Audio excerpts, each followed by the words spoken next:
Hello everyone, welcome back to the channel. Today I'm going to be going over a bunch of albums that I love and that I listen to all the time that are not on Spotify. I have this Spotify playlist that has like 4,000 songs on it, and what I do basically is I play an album and I add the songs to the playlist, the ones that I like at least. But sometimes I go on there and I can't add a song because it's not on Spotify. So I'm going to start with the most glaring oversight, in my opinion. There's no reason these guys shouldn't be on Spotify. They're pretty popular. They have a couple albums on there, but these two aren't. Budgie. This is Never Turn Your Back on a Friend, and Impeccable. Definitely need to expand my Budgie collection. This is an 80s repress. Got it at my local shop, and it is in pristine condition. Budgie is an incredible hard rock band. I love them so much. If you love like Rush, I think they get compared to a lot. They're like a trio with heavy guitars and a vocalist who sings high, but Budgie is one of my favorite bands, and they just aren't on Spotify. These are forgettable. At least this one is. Impeccable, I found this at an antique store for like $5. This one was not pressed in the US, but it's got their biggest hit, Bread Fan, I think, is their biggest hit. But I think some of the songs off their first album are on there, and their second album, Squawk, is on Spotify, but these two are not. Next, this is one of my highest recommendations for anyone who loves heavy progressive rock sort of thing. JD Blackfoot, The Ultimate Prophecy. Side 1 is like country rock. It's pretty good. Side 2 is absolutely amazing. I put this on one day, and for whatever reason, it sounded like the best music I've ever heard in my life. If that ever happens to anyone, you know what I'm talking about. The Ultimate Prophecy, Death's Finale, Cycles, Waiting to Be Born, Pink Sun. That's side 2. That's the only side I play. I just picked this record up, put on side 2. It's mind-blowing progressive rock. With a harder edge, I'd say it's more on the hard rock side than progressive rock, but it's like a long track kind of thing.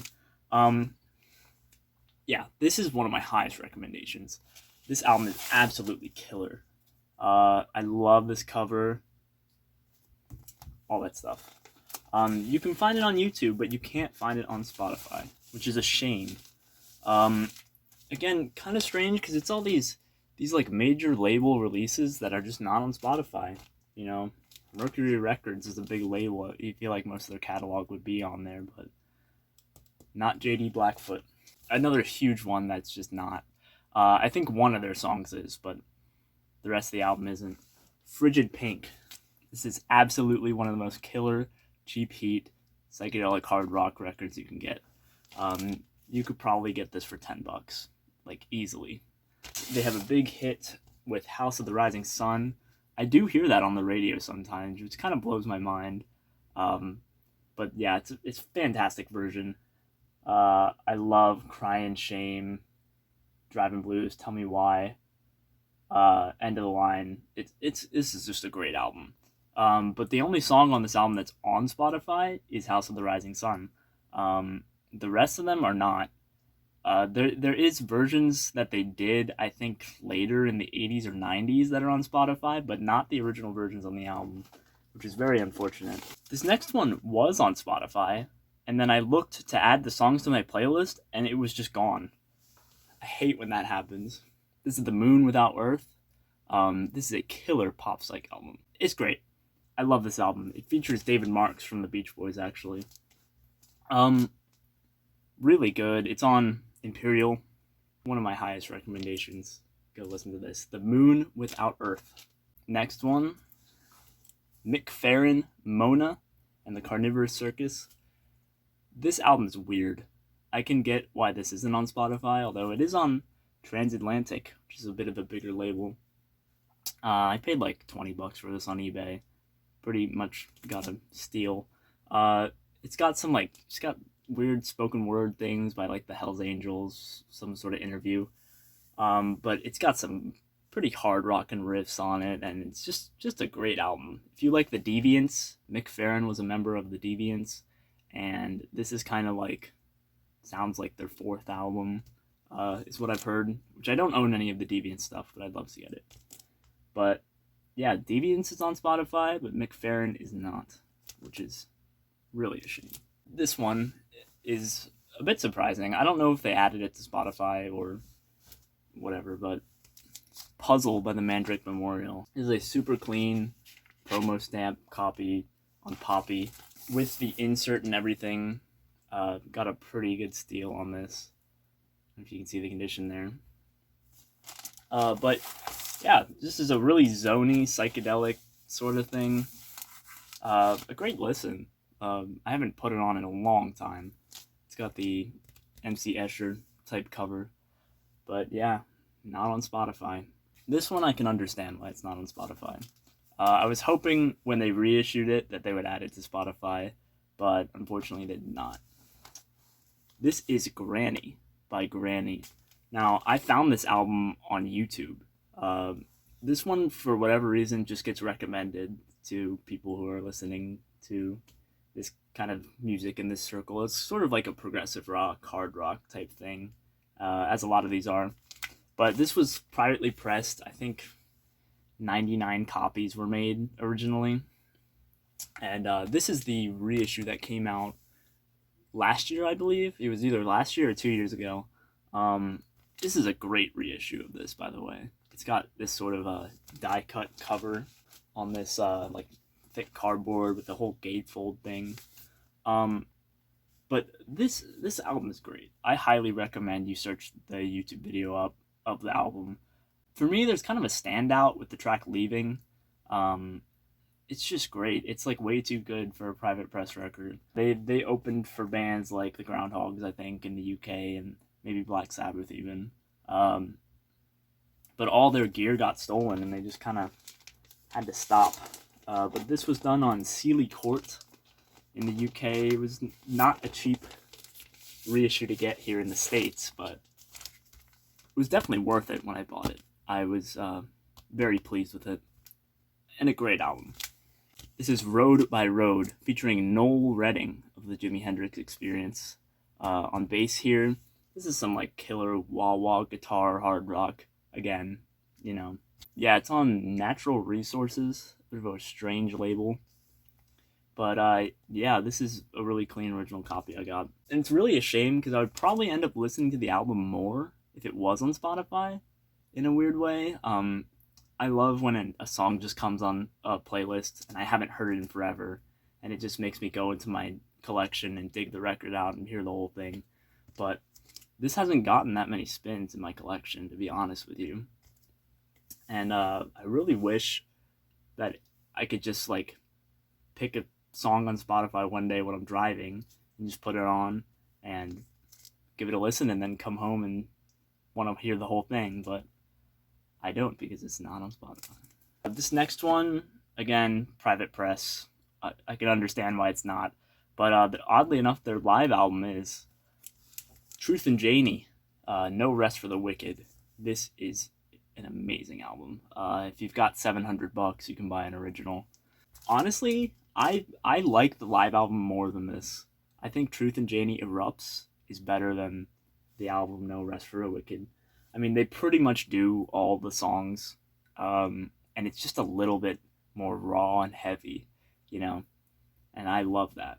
I'm looking for a vinyl copy of Truth and Janie Erupts. I could probably trade this one too, honestly, because I would probably rather listen to the live recording, but yeah, Truth and Janie, this is killer hard rock. If you like, it says on here, if you like Cream, Budgie, Rush, Mountain, Buffalo, you'll love this. It is one of the greatest hard rock records.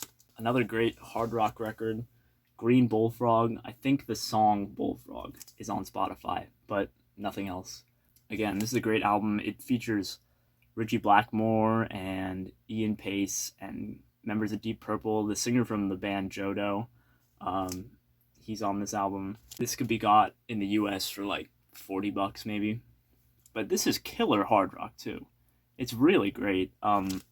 I love this sort of hard driving blues thing going on here. But yeah, another one not on Spotify. Such a shame. And then this one is one I got a little while ago. I think a couple of tracks are included in a compilation, but I highly recommend this album. This album is a sleeper. Like, no one talks about it. I know Psychedelic got a copy not too long ago, and he hyped it up too. But this album is just really good. Lost Nation, Paradise Lost.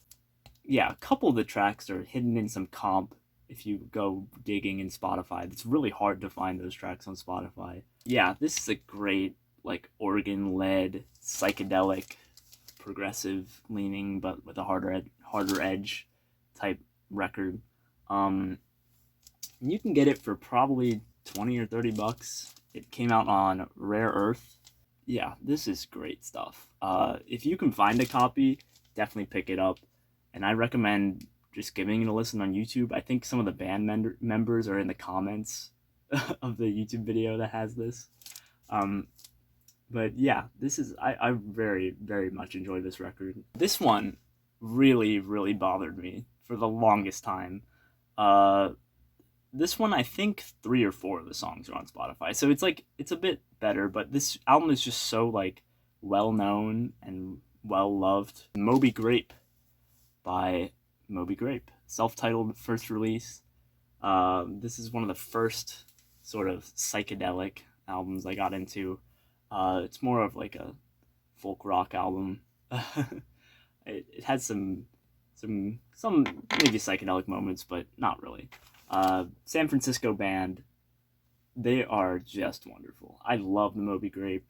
There's a video of them playing Hey Grandma at the Monterey Pop Festival, opening of the festival up, by the way, and they just kill it.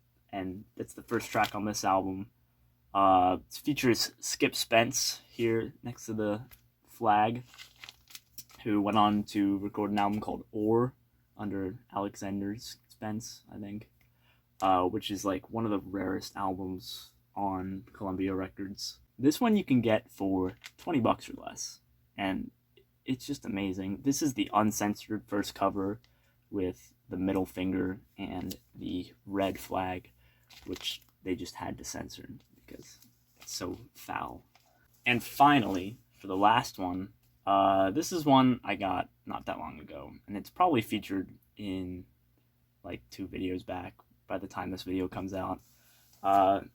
This is Giles, and Fripp, The Cheerful Insanity of Giles, and Fripp, and this one was also on Spotify and then removed. I get so sad when an album gets removed from Spotify, especially one that, like this, where I finally found it, and I'm spinning it so much, and I can't add it to my playlist and listen to it in the car. It's available on YouTube, I think. It's available places. It's just a shame that it's not on Spotify. This is a great whimsical pop psych record. If you like Syd Barrett era, Pink Floyd, stuff like that.